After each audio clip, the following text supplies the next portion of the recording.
everyone, Jason here from Off the Beaten Path. Now we're continuing on day one of our trip with Dan from Out There with Dan, picking up where the last video left off. So we've just had our lunch break here at Dawson City at the end of the Haunted Stream track, which we've just finished driving. Now our next destination is Mount Delusion Hut. So we headed up the Dawson City track, which is a pretty steep, steady climb, onto the Angora Range Road, followed that around to Dorothy's Cutting Road, which then took us onto the Mount Delusion Road, where we headed down to Mount Delusion Hut over here.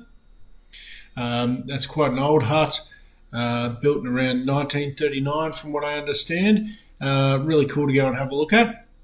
And then from there, the plan was to come back and try and find Odell's hut, which is marked on the HEMA maps as being just in here. Now, I'm pretty sure Odell's hut has been lost in the bushfires, probably the 2019-2020 bushfires. If anyone knows anything about that for sure, it'd be great if you could let us know in the comments down below, but couldn't find any sign of Odell's hut. We were then going to take Odell's track up here and try and find this abandoned steam engine, but Odell's track is actually shut, closed, and it looks like it's been that way for a while. So instead we took the Bayless Spur Road, which, as you'll see in the video, guys, it doesn't look like it gets a lot of traffic. Took that all the way around here. That was pretty twisty, pretty overgrown. All the way around to the Bayless Spur track and then on to Powers Gully track, which was a nice little climb. Look, a few of the comments here I don't know that I necessarily agree with. Track conditions change, as we know. Yeah, it's got some steep sections, but we didn't find it all that difficult. Conditions will change, though, with weather, I'm sure. So then from there, we headed across Powers Gully track over to the King Cassilis mine area and King Cassilis mine hut. Probably one of the areas with the best preserved mining equipment that I've seen sort of anywhere. So, and just for perspective, let me just pull back a little bit. So this is the King Cassilis mine area in here.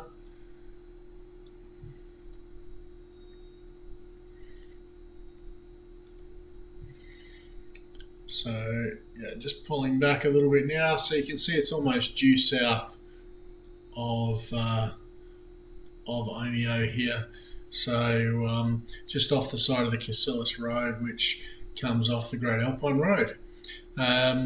Now, we didn't stop there, obviously. We ended this trip, this day, we went back through Omeo, past Benambra, all the way up here, and camped here at Native Dog Flat Camping Area in preparation to do Limestone Creek track the next day. So it was a hugely long day. Even for me, it was a long day, and it was longer than it probably should have been because Dan had a very, very early start on this day. Anyway, without further ado, guys, let's get into the video. Hey guys, so here we are leaving the Dawson City area. As you can see on the screen there, we've got a Buy Me a Coffee page up and running now, so you can jump on there to offer us financial support if you like what we do. You can also pick up stickers and patches from the online store there as well. So heading out from Dawson City, we took the Dawson City track, which, as you can see, straight out of that campground there, you're into a hill climb, and that was certainly the theme for this track. It was a good, solid, steady climb. A little bit loose in areas, but generally pretty good, and not too difficult to make our way through at all. Good throttle control was certainly something that was important, but on the whole, it was all pretty manageable. But certainly made me think about, you know, if you were camping down there and a rainstorm came through during the night while you were camped there and then you needed to get out, this might not be the option that you chose to exit. It is the shortest, most direct route out from Dawson City. It takes you up to Angora Range Road. So yeah, it's a pretty straight run. probably about 7 or 8 Ks all up, so yeah, not a long run. There are a couple of flatter sections in between, but generally it's a pretty steady climb. And yeah, you can still see, it just goes to show how long evidence from bushfires hangs around. I mean, these trees have got some regrowth on them, and this would have been from the late 2019, early 2020 bushfires that came through much of the high country. And you can probably see there the clay base that this track's got. So as I was saying, you know, if you found yourself needing to get out of Dawson City in the rain, there's probably other tracks that would be an easier drive than this. I think it'd get quite slippery in the wet, and you'd want to seek alternatives, that is, for sure. But yeah, look, as I was saying, not too far, and you're up on the flats, and we're approaching Angora Range Road. This section of the track was a nice, easy two-wheel drive, and Angora Range Road certainly was. It's a made road, easy to drive on, and it makes exploring this part of the high country pretty easy. There's good access roads. A lot of tracks here that I've never done, that's for sure, and certainly wouldn't mind getting back to this area and checking out a few more of them. That's for sure. As you can see, we made pretty good pace generally on the roads here. So we're heading west on Angora Range Road before turning right just here onto Dorothy's Cutting Road. So that was a run there of probably about 8 or 9 Ks. Obviously didn't show all that because we all know what gravel roads look like even in the high country. Dorothy's Cutting Road is about a 4K run along here through some twisty sections that have got some great views. So the road's in really good condition, but you do want to watch your speed on these corners. You certainly don't want to be tipping a wheel over that edge, that's for sure. But quite a scenic drive through this valley, and when we get to the end of the valley here, we turn left onto Mount Delusion Road, because our first destination on this trip is the Mount Delusion Hut, which I haven't been to for probably 2 years or so. So I was pretty keen to take Dan for the run and show him one of the perhaps lesser visited huts in the high country. And here we are, turning left onto Mount Delusion Road.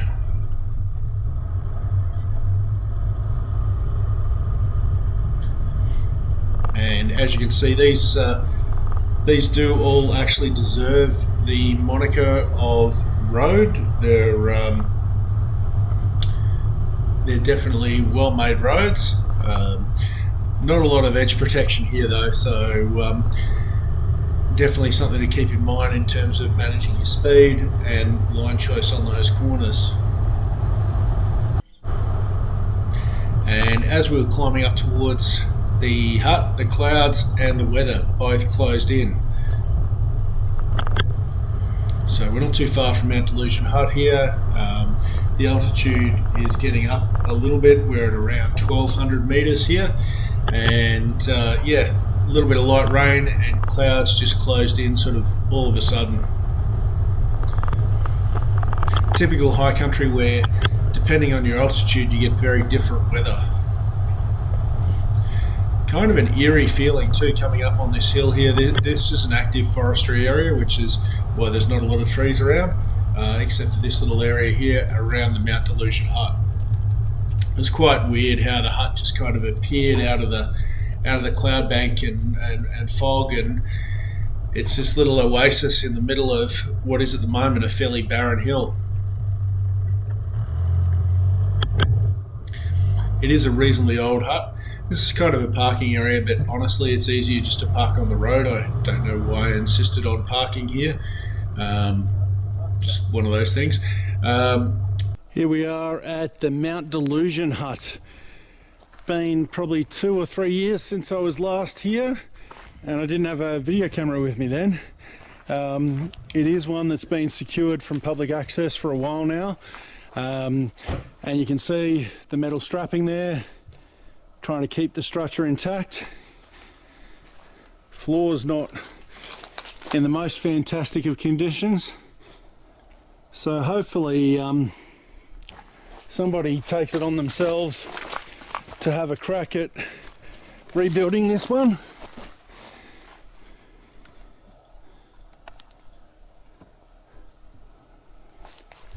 Fairly sort of moist environment here, and if I remember correctly, down over here there's some evidence of some old mining activity. Let's go and check that. Whoa, nearly lost it. Traction. Let's go and check that out.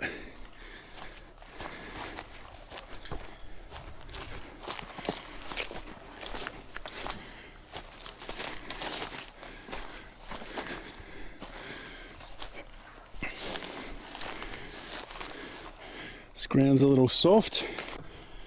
So there's the hut. And the track here over to this old mine access.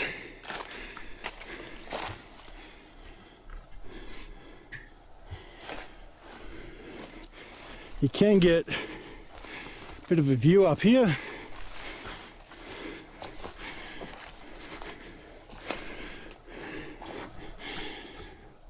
There's the old access, and heading in underground there. Clearly not designed for public access. Quite a nice setting here at Mount Delusion, and as you saw on the screen there, apparently this is not a mine, it's bushfire access, and when you consider the fact that this was built back in 1939, just after the 1939 bushfires, and the owners were cattle grazing up in the area here, it makes sense that they would have built a bushfire refuge, being acutely aware of the impact of bushfires in this region, and there would have been no easy ways to get out of the way of a bushfire once it struck up in this area back in that time period.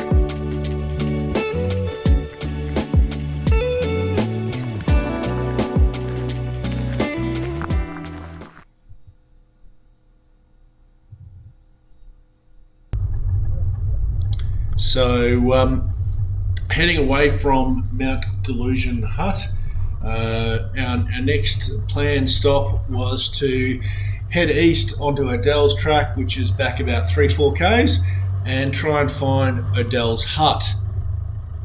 Now, I wasn't sure if this hut was still here, couldn't find a lot of information online about it, so we were keen to check it out and see if we could find it.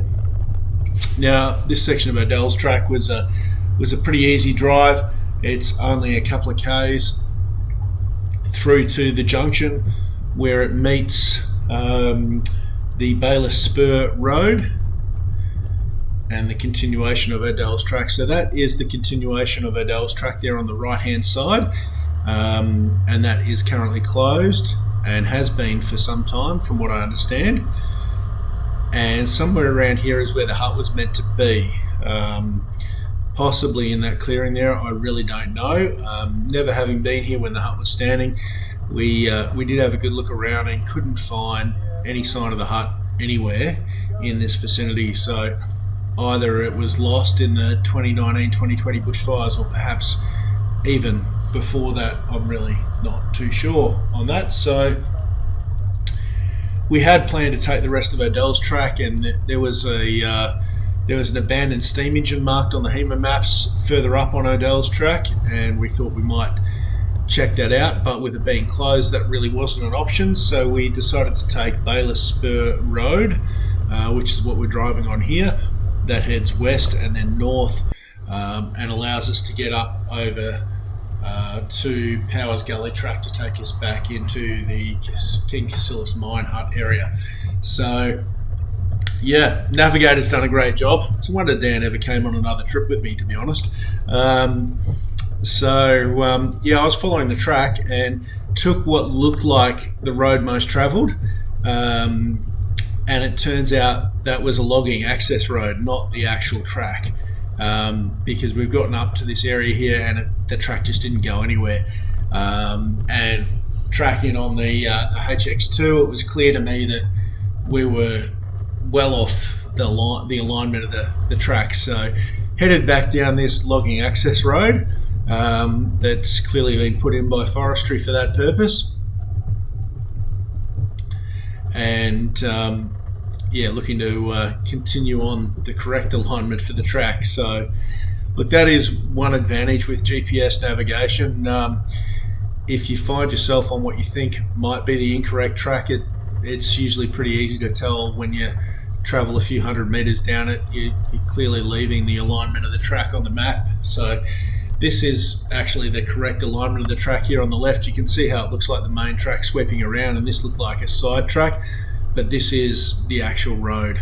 And from this point forward, it really seemed like it didn't have a lot of traffic. So I think the traffic that it's had has probably been forestry work, and I don't think a lot of people come exploring this far through. It was certainly not nearly as well travelled as the earlier sections that we've been driving on. Your typical sort of country train tracks with grass growing in the middle of the track.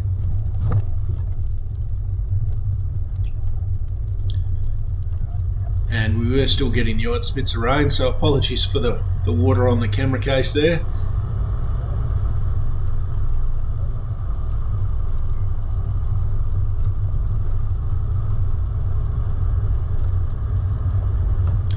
The track was certainly in good condition, but just it was good evidence that it really hadn't had a lot of traffic any time recently.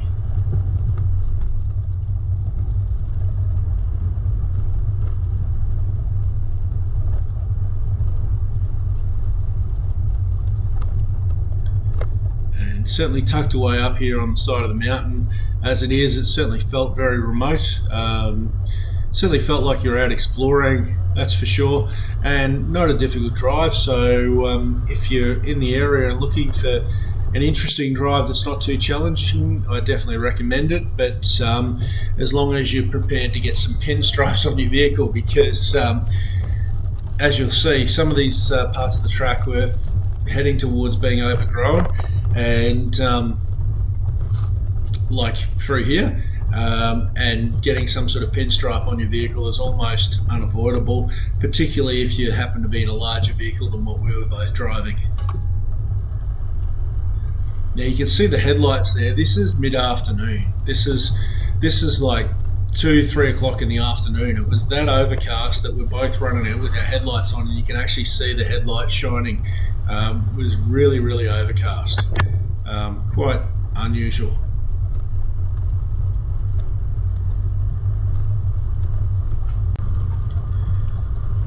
So it's a decent run through here. It's about sort of 7-8 k's, a fairly twisting track, so you're not progressing at the pace that we were on the made roads, that's for sure. And sections like this that are pretty well overgrown, you're certainly not driving that fast.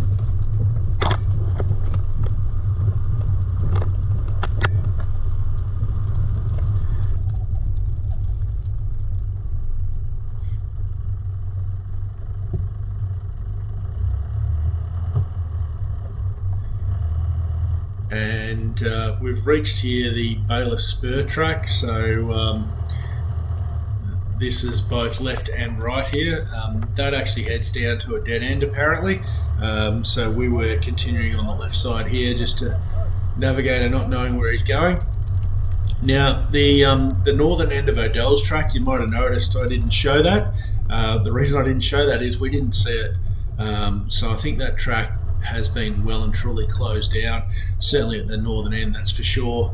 And as you can see there, it's it's a very short run before you come to a fork in the track. So the left-hand one would take you back to the Mount Delusion Road, and the right-hand one takes you through to Powers Gully Track, which is where we're heading to. So continued on that, and that's about another 8 k's this section of track through to the starting part of Powers Gully Track,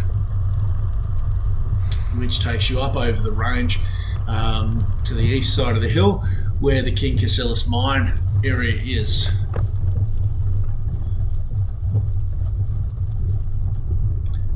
And yeah, you can see there, like the odd white post trying to convince you this is a road.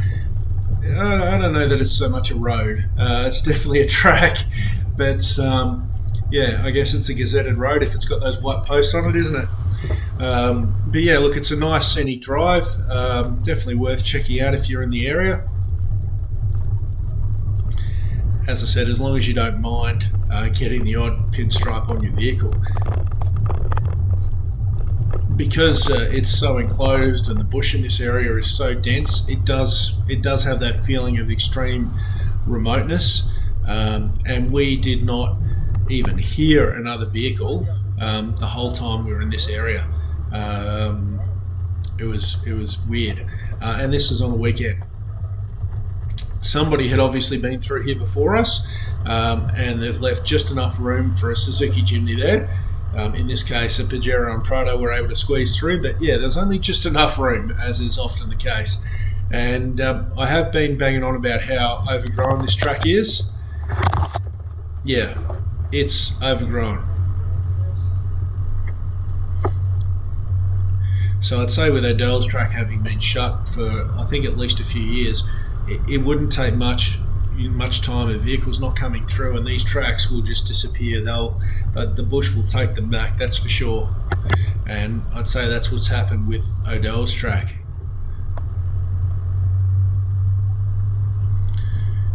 This was looking a little interesting when we got here. This is a clay base section of track and a little bit of a climb. You can see water's been running down it and eroding it, so wasn't sure how we're going to go there, but we're good traction, steady throttle control, and that was fine. Good long steady climb here though, as we're heading up towards the Powers Gully track.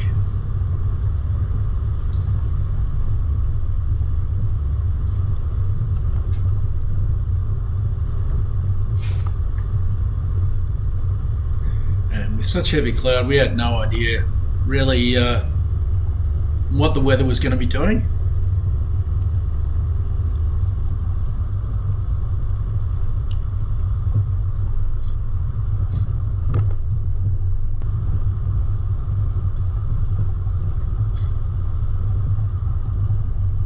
And yeah, here we are reaching Powers Gully track. So this is a couple of k's into the track, which starts on the Mount Delusion Road, and turning right, heading east over towards the King Cassilis mine area. So it's about a 9-kilometre run or so.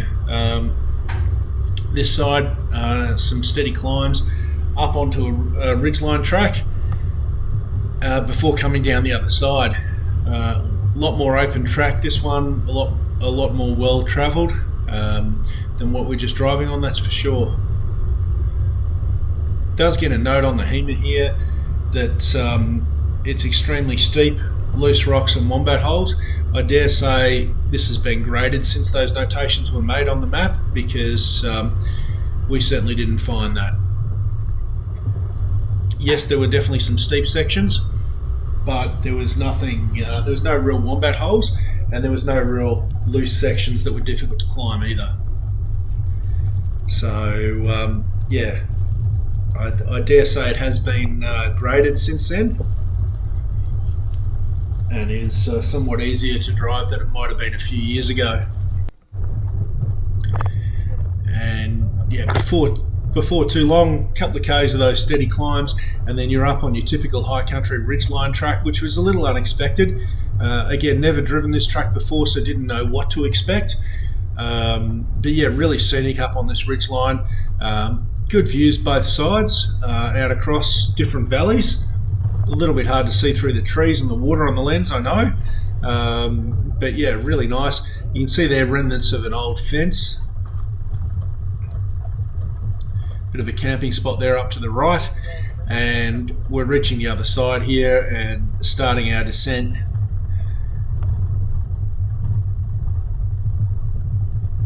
And both sides, these are long, steady hills with a few steeper sections sort of thrown in. I think this side, being the eastern side, is probably a little steeper than the western side. So I think we're probably coming at it the easy way. I think climbing up this side that we're going down would be somewhat more difficult. Certainly the track was a little bit less even and a little bit looser, and traction was probably not quite as good.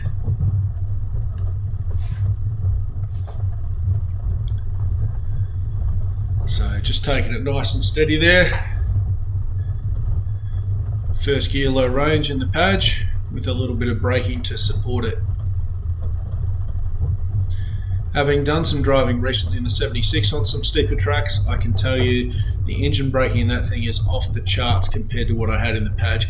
I actually had to change up from first into second because it was locking up the rear wheels. There was that much compression. Just nuts. Anyway, I'll save that for a video when I'm driving the 76.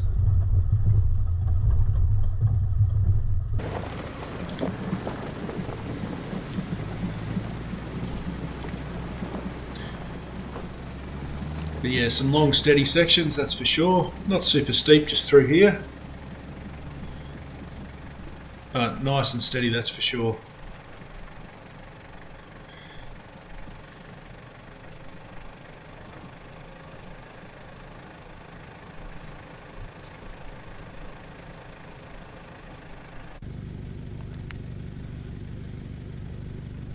Powers track on the way to King Cassilis mine. Nice steep descent here. So you can see the rock ledges there.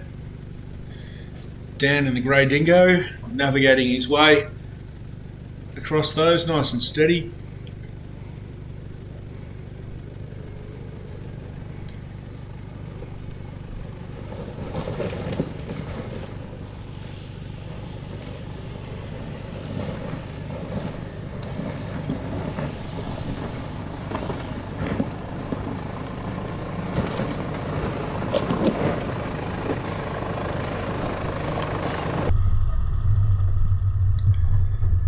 But wait, there's more, of course.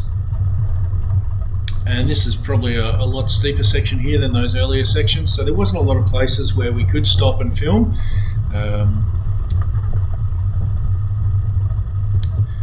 you get the idea, this track is just going down. So it's certainly not the steepest track I've driven in the high country, but it's good and proper steep.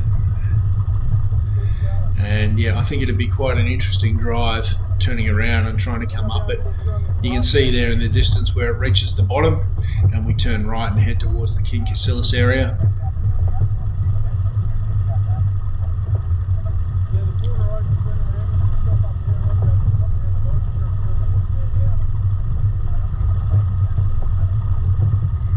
And the way the track's been cut in, apart from those diversions off the side to divert water off the track, there's not many spots where you can pull up. Did manage to find one here so I could film Dan coming down in the grey dingo.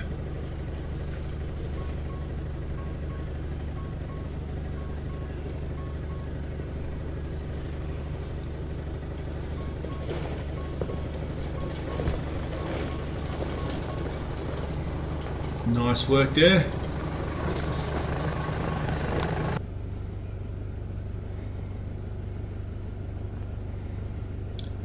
And he's just making his way down this last section of track now.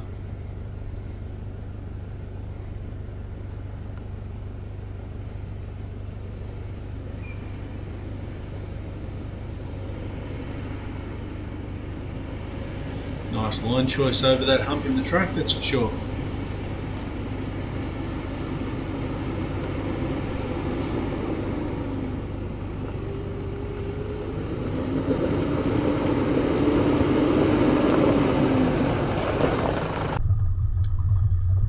And from there, yeah, just a very short run down to the bottom. This last section is not very steep, where we turn right and head to the main King Cassilis mine area. It's about a 3 or 4k run on this bottom section. So the King Cassilis mine area is not just a mine. There was actually, it's a little bit like Grant, the historic area closer to Dargo. Yes, there was mining activity there, but there was also a town, and that's the same here. There was a township called Cassilis that was here for some time in the late 1800s through to the early 1900s. So it was around 1879 that the post office opened, and there was a post office here at Cassilis until around 1950. Gold was discovered in around 1885, and that really spurred the development of the town in the area. So there was a general store, a butcher, a bakery. There had been a private school and a government school here as well, and hairdressers, coffee palace, hotels, the whole sort of 9 yards. And the first hydroelectric power station in Victoria was actually established up in Victoria Falls, which I have been to. That was one of the very, very early videos on the channel, and that's some distance from here, but that was to provide lighting for the mine. A couple of skippies there just crossing the road. And however, by the First World War, most of the gold was gone, and by 1933 there was only 34 inhabitants, and the big bushfires in 1939, which is the bushfires that the Mount Delusion hut was built after, they destroyed a part of the town and a lot of the buildings were taken away. Here we are at the King Cassilis mine historic area. Has quite a lot of old mining equipment that's literally just been left here. There's pieces of it here on the ground. Now they did use arsenic in their mining here to separate the gold, so a lot of stuff is contaminated. So consequently, like any site, they don't want you taking stuff away, but it's doubly important. Old bonnet panels there belonging to a vehicle other than this one. It's definitely seen better days. Somebody more knowledgeable about vehicles than me is going to tell me what kind of car this is, because I have no idea. Looks like an old gear housing there.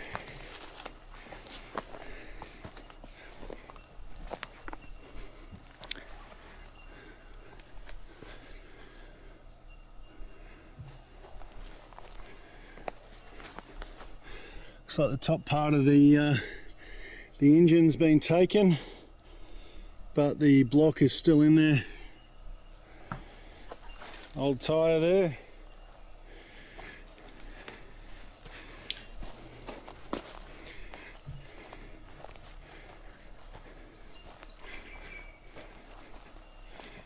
What's left of an old truck here.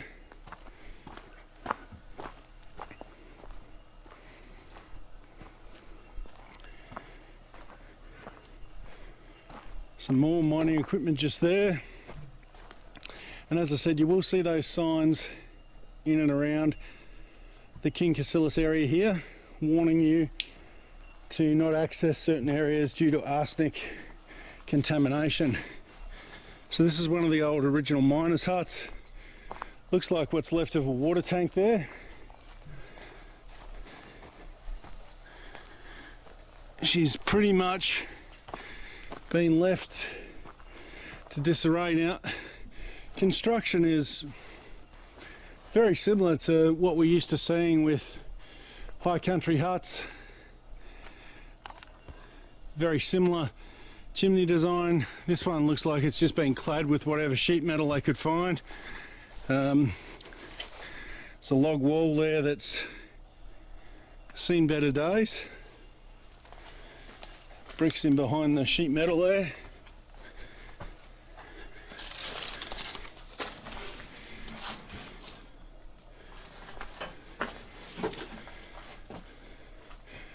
It's only 3:15 to 4 in the afternoon, but it's very overcast, so this is super dark in here and I don't have a light with me.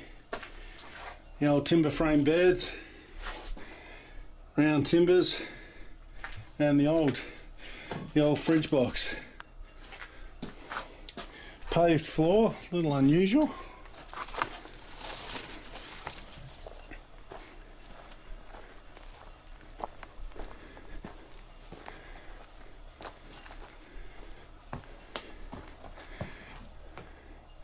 Looks like an old generator.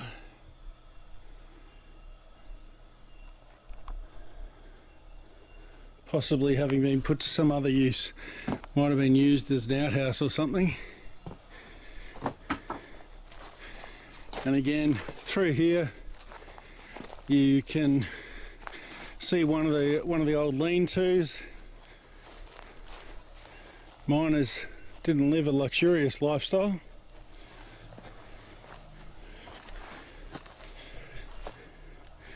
And there's an old lean-to made out of corrugated iron.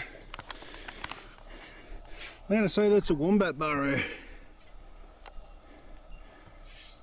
Down in there.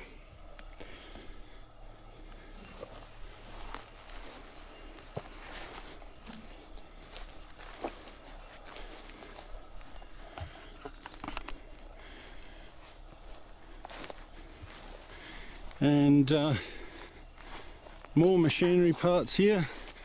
It's amazing how much stuff is still here, considering how long ago this all shut down.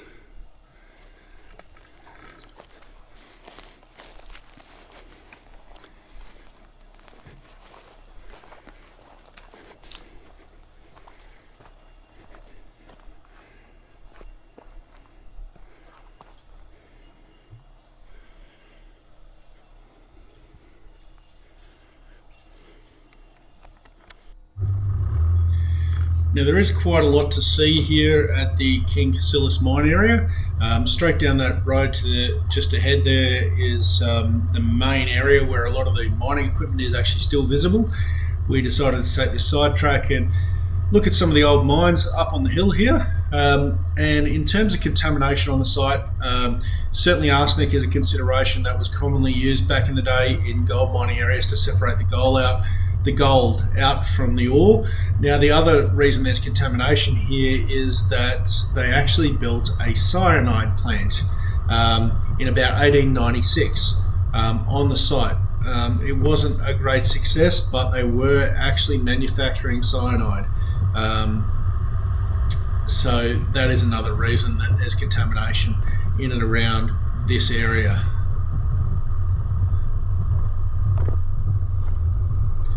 So just something to be aware of. Now a lot of these tracks around this area here aren't marked on any map that I could find.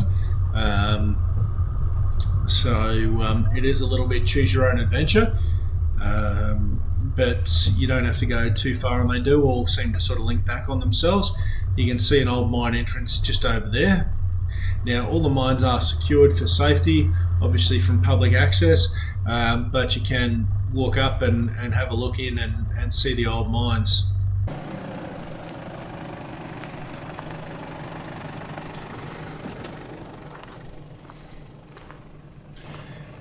First of the old mine shafts in the King Cassilis area.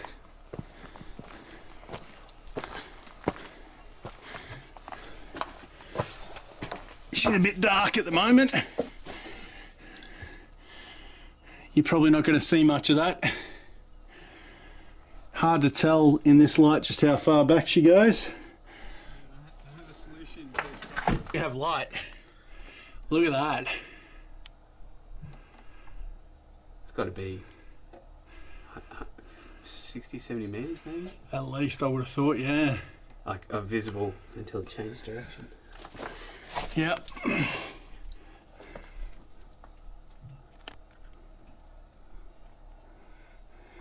Very cool. Cramped quarters in there, that's for sure. So yeah, I knew we were going to look at these mine shafts. Didn't think to bring a portable floodlight. Dan didn't know, but he brought one along. So that was really handy. Great big portable floodlight that we could see right down into those mines, which was pretty cool. As you can see on the screen there, that track on the left, I'm pretty sure that goes down to another mine where there's a big tailing pile where they were running the little carts out of the mine and just tipping the tailings off the side of the cliff. Last time I was here, I think we went down there and checked that out. This time Dan and I elected to take the high road and see where that went. That lower road is a dead end, so you can go down there, check it out, but then you need to turn around and come back out. So yeah, we took the high road and came up around here to another mine entrance. So they're well dotted over this hill.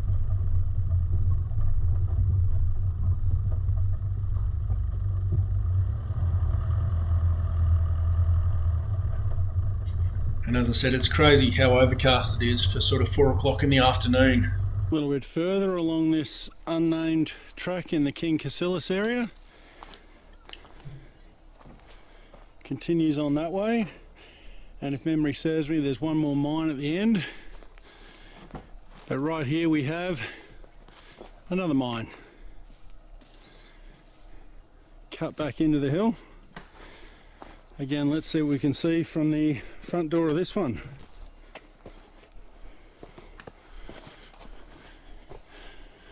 Not a lot till Dan brings his portable sun.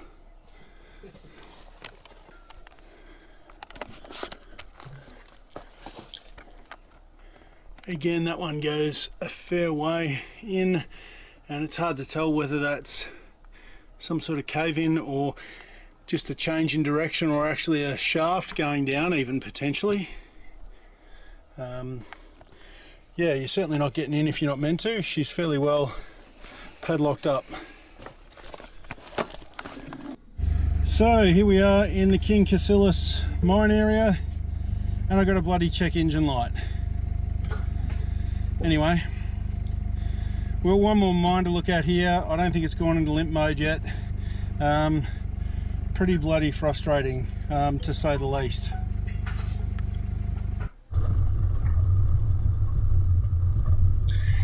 Yes, so started this trip with a DPF light that made the car go into limp mode, and here we are, first day on the trip proper, and already got weird lights coming on. As you can see there on screen, so it was driving okay even with those lights on. But what I found out is that I didn't actually have low range. It was driving in all four wheels, but it was not in low range. So I wasn't getting the engine braking on this descent that I was wanting or needing. So yeah, at least the brakes work. Yeah, frustrating.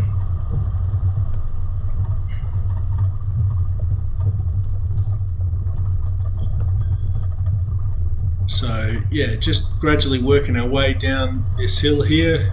It's a nice lumpy little track, good fun to drive, made a little bit more interesting by the fact that I didn't have low range available to me at this time. So yeah, I was pretty concerned at this point as to what this was going to mean for the trip, because Dan and I have been planning this trip for months, and we both put aside the time for this trip, and the last thing that either of us wanted was for it to end prematurely due to vehicle issues. So at this point I'd sort of resolved that, well, look, we can get out of here and we can get to our campsite. We'll check out the rest of the stuff to see here, get to our campsite and see what's what tomorrow. Was planning to be driving Limestone Creek track tomorrow, where I was definitely going to need low range. So if I couldn't get low range, that was going to be an issue, without doubt.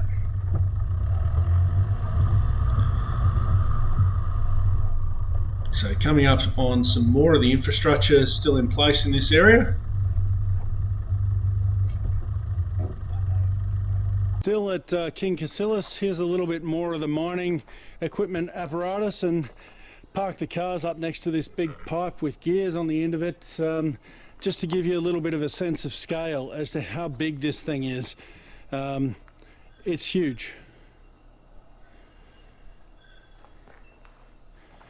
Now, I'm going to guess here and say this was some kind of separation drum where they used water and this drum rolled and things were separated and captured in that pit underneath. That's my theory. Somebody who knows a bit more about old school mining than me might be able to tell us more. You can see further up the hill here, there's storage tanks still in place, and likewise over this side as well, some very large storage tanks.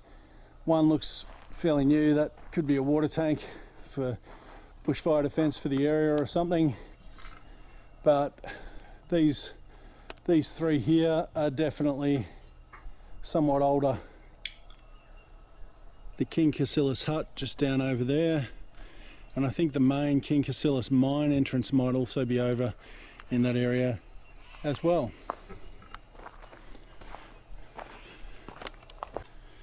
This is the same large drum we were just looking at before. As you can see on this end, you can actually see inside it.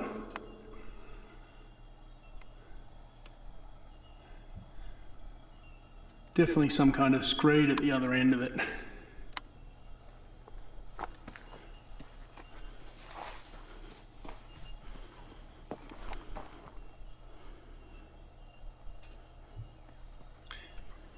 So yeah, no idea what this was actually for.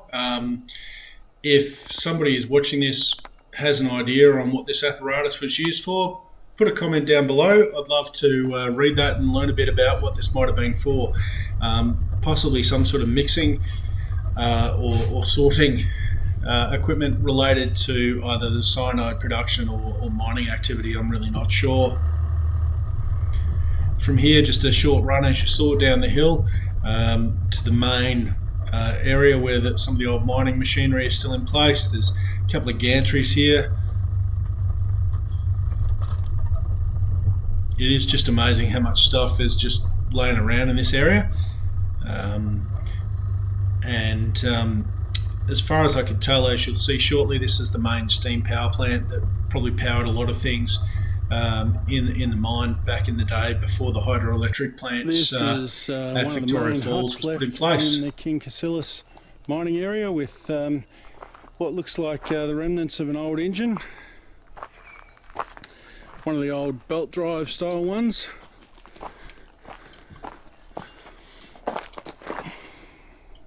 Jacques Brothers, Richmond by the look of it. Melbourne. Wow.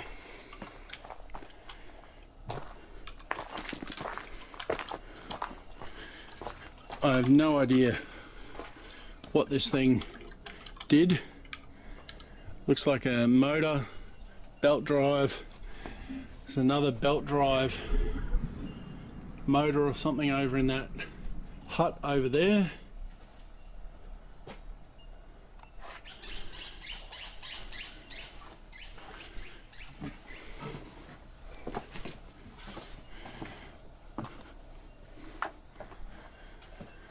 Yeah, just no idea what this stuff did. There's obviously something with the mining operation. Little chain drive section here. Looks like some sort of like a PTO or something. That might have, but look at that piping going through there. I'm going to guess that pumped water or some kind of fluid, maybe from down here up to here and through, and then in there, maybe. And this looks like some sort of PTO shaft where you could drive something off maybe. Lots of gears and what looks like another belt drive. So I'm guessing in the past there was a belt from here to those two small double wheels, and then another belt from that large wheel to the one in the hut there.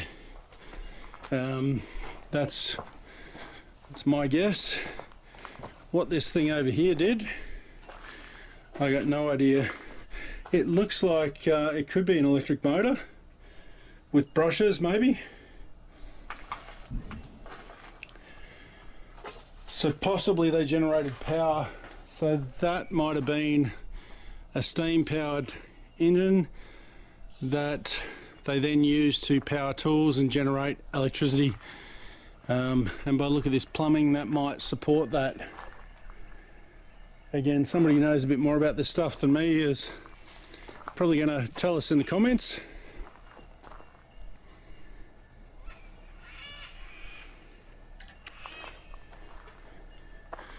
Very cool area here, so much to see. Looks like there was something else underneath that structure there that's no longer there anymore.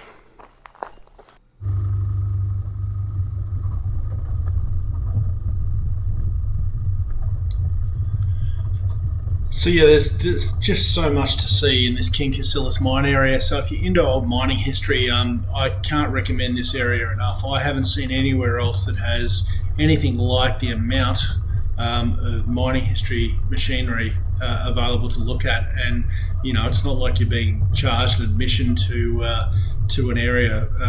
So definitely worth checking out. Absolutely. So this track through here is bringing us back to the first area where we stopped at, just on the right there where Dan's parked up. This is where we pulled in. That's the hut that I looked at first, that's got the old fridge box in it. So yeah, those two areas are quite close. If you access King Cassilis from the main road out here on the eastern side, which is the Cassilis Road, it's really a very short drive in, you know, 1 or 2 kilometres, and it was getting late in the day by this point, around 6:30, something like that, and it was definitely time to air up and head to camp. So we pulled in here at this little siding where there's a few houses just opposite the entrance to the King Cassilis area, to air up and head off to our campsite, which was Native Dog Campground past Benambra. So you can see there, you know, 10 minutes or so airing up has made a huge difference to the amount of light, and it's gotten dark very quickly, as it tends to. So remains to be seen what was going to happen with the trip. But look guys, I hope you've enjoyed this video. There's a lot to see here. Like this video if you liked it. Jump over to Buy Me a Coffee page if you'd like to support the channel, and I will see you all in the next video. Thanks for watching.